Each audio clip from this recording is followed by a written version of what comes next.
Welcome back to another episode of Ask Gardenstead. I'm your co-host Jazz. And I'm your other co-host, Daryl from Houseplant Journal. Today we are going to talk all about orchids. So I've been noticing in the plant communities, a lot of people have been starting to chat about orchids.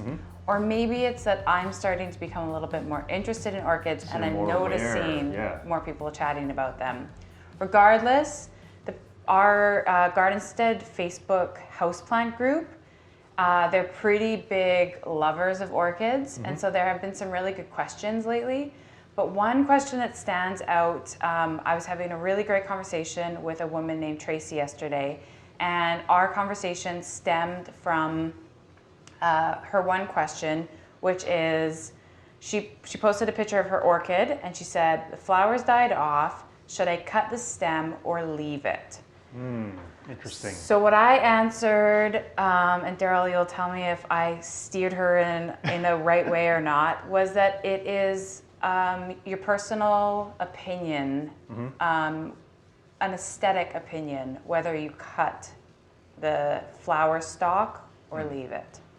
Yeah, I would say it's also more of a biological function in terms of, so the thing is, when you first buy an orchid, they're kind of pumped full of the plant hormone gibberellin that helps it to flower, right? And because they want the orchid to have flowers when you buy them, then that's why they're always going to be very flowery when you first get them.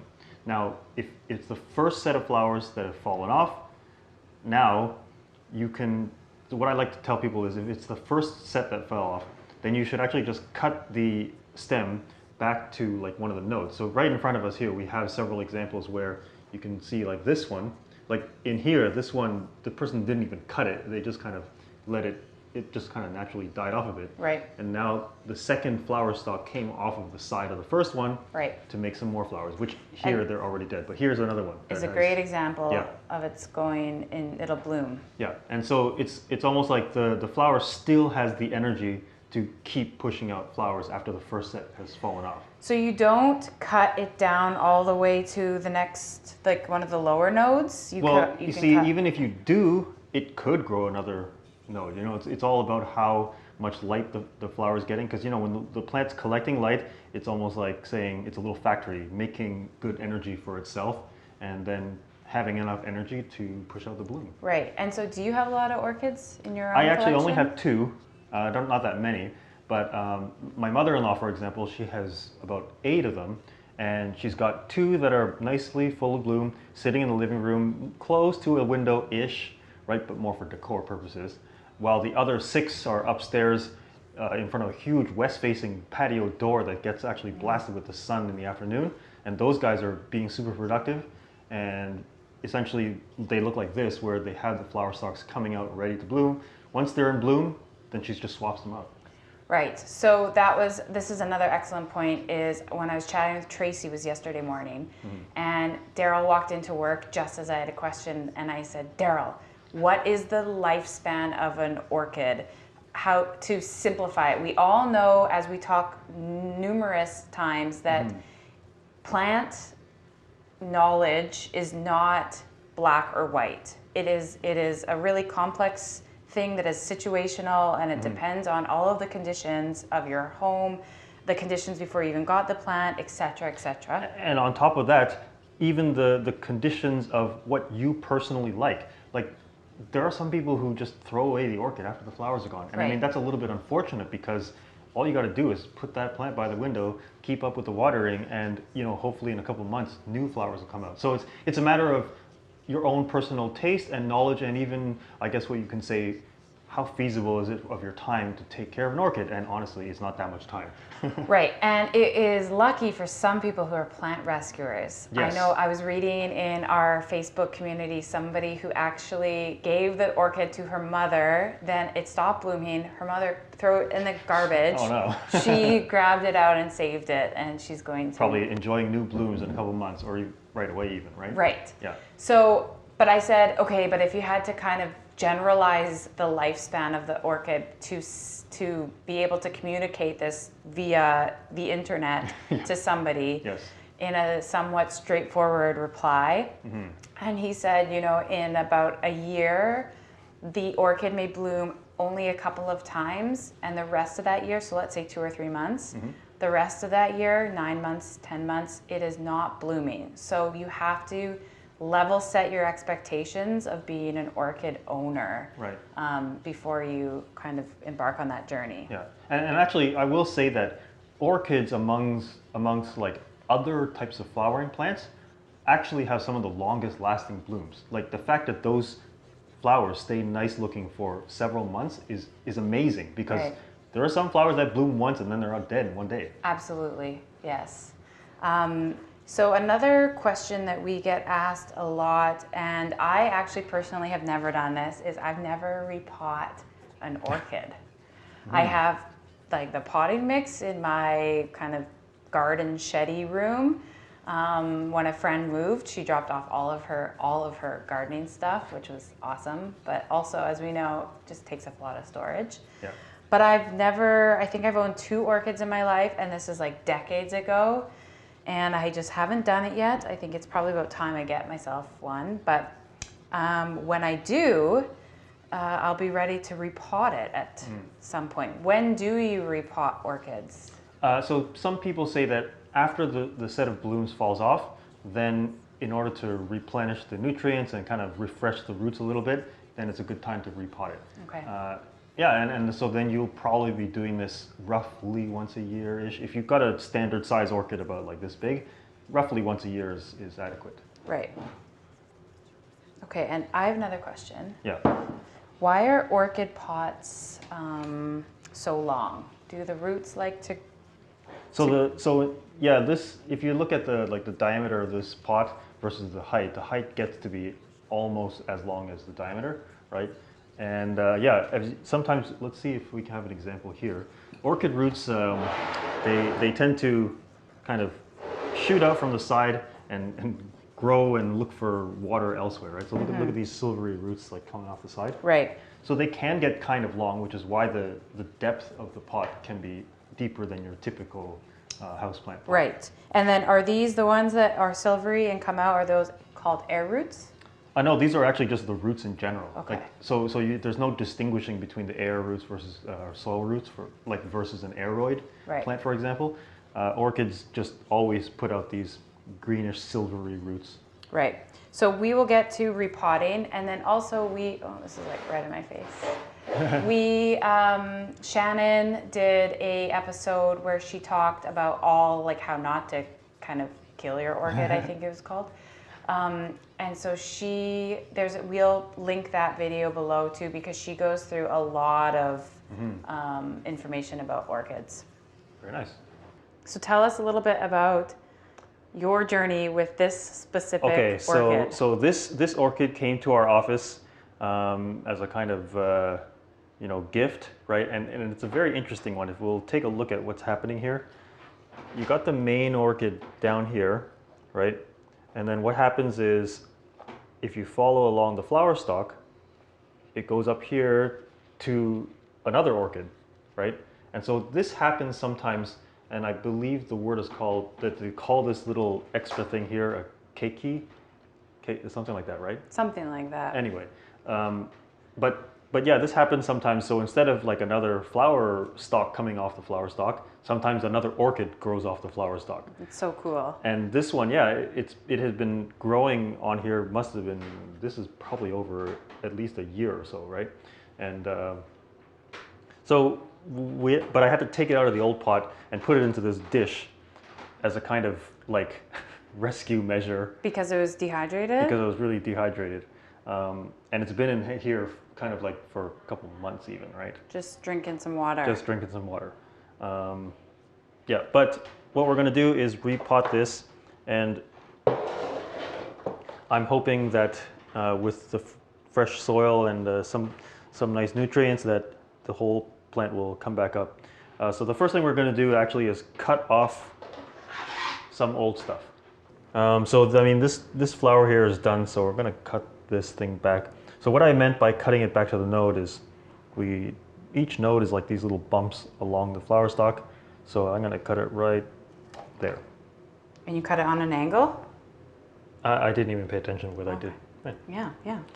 It's not that critical.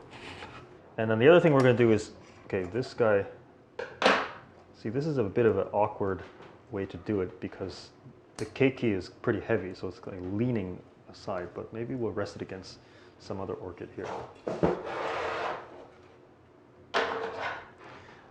But anyway, what we want to do is get in right here and see, like, unfortunately, we've got a lot of good roots, but bad roots too, right? Ones that have rotted. And good roots on orchids are silverish, and bad roots, like other plants, are brown. Yeah, it's just like, this is what not so good roots look like. And so you just want to cut off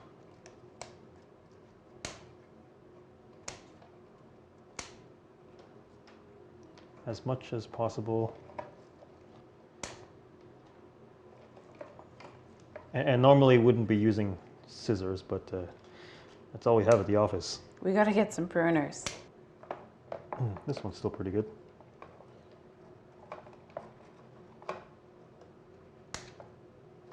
See, look at this. This here is the old flower stalk, and it's like all like woody. And here's the most recent flower stalk right here. Very cool. That is a great example. So point to the old one. This is the old one. And it's then all the new hard one. and woody. This is the new one. So will you trim that old one off? Eh. You can leave it if you want. Yep.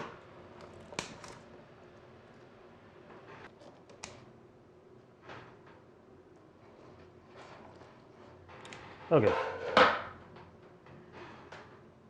So now we're ready to put the soil into our pot, and I realize this is not your typical orchid pot, but honestly, plants, if they're getting good light and being watered, it doesn't matter what they grow in.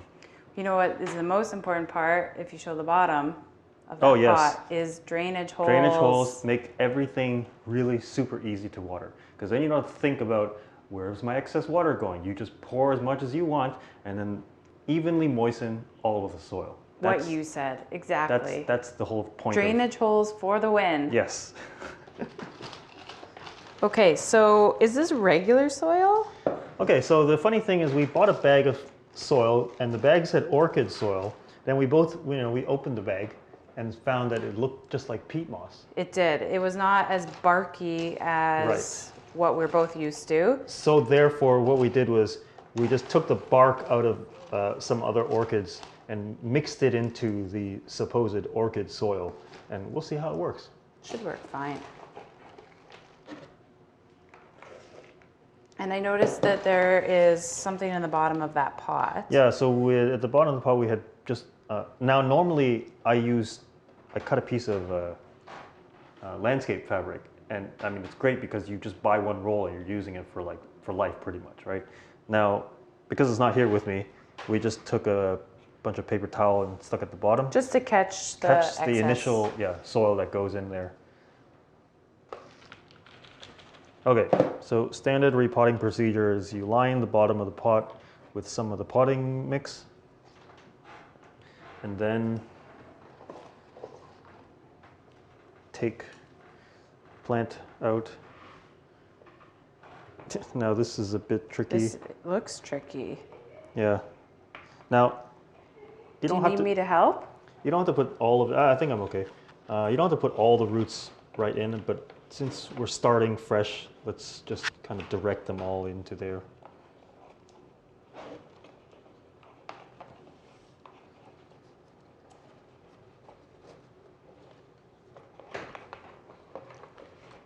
Okay, so like you can tell, this guy is going to just go right out this way. Right, like my cowlick on my head.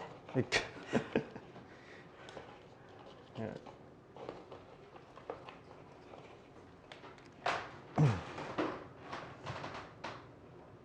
Yep.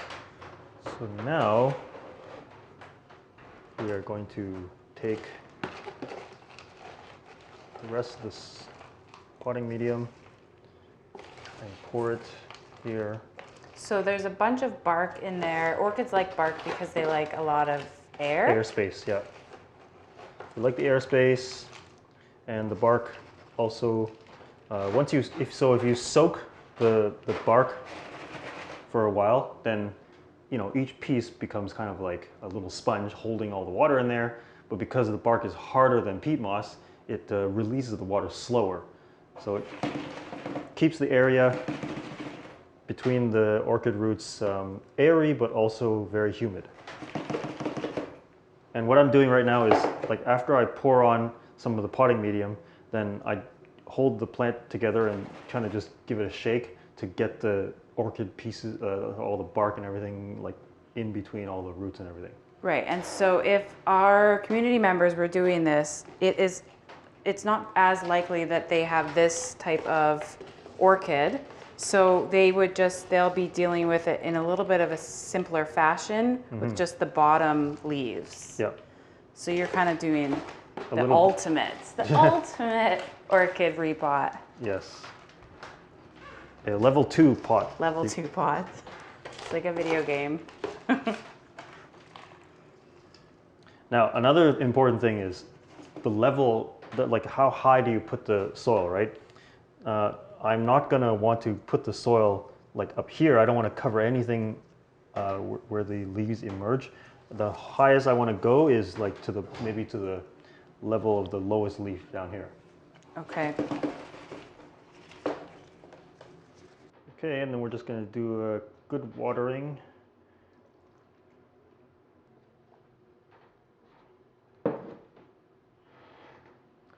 And so you can see excess water dripping. But most importantly, what you should be feeling is how heavy this pot is. So when you lift it after you've fully watered it, then this is the weight of fully saturated soil, and this is sort of like the sort of baseline weight that you're going to be gauging by to say like how wet is this soil, right? And so for orchids, I mean, you can wait until the soil is bone dry before you water again, although you probably shouldn't do it, you know, that far apart. But yeah, this is now fully watered, and I'm hoping that in the next month or so that this keiki will, you know, rehydrate a bit more, because right now you can see it's very dehydrated. Yeah. These two leaves up here are good, but these ones here are very, very dehydrated. But it should recover in about a month or so. So that's another episode of Ask Gardenstead. I hope you learned something. I sure did. I will be confident when I repot my orchid that I don't have yet, that I'll get. So thank you so much for tuning in, and we will leave you with a few of our community members' pictures of their orchids, because they are sharing them almost every day. I think every day we get orchid pictures, so you guys must love orchids. Excellent.